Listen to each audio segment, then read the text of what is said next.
Well, this weekend was a violent one on the streets of New York City. We told you about the specifics of the investigations, but we don't often get a chance to hear from the victims. Yeah, tonight we talked to some of the people impacted by all this violence. Corrado spoke with some of them and is live in Sunnyside, Queens tonight.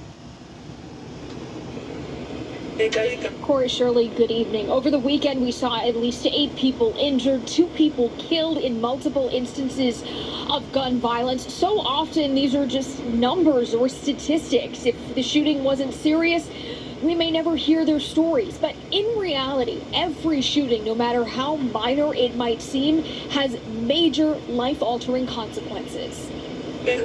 Judy Brown Fears has dedicated her life to helping New Yorkers affected by gun violence. She's seen the aftermath of countless shootings and knows all too well that no shooting is minor. A lot of people just forget about it, watch it away, oh, you just got scratched, you're going to be okay. They don't forget about it. It's still there. They carry that with them.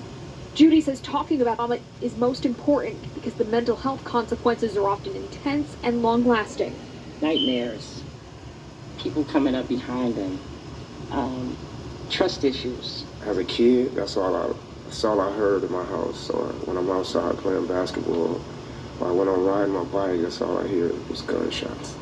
Anthony Harper works alongside Judy as a violence interrupter with Community Capacity Development in Woodside, Queens.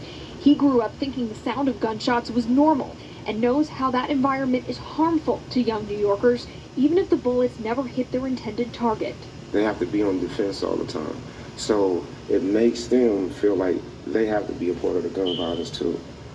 You know, they're not looking at it like, let me get away from here. They're looking at it like, let me go get a gun.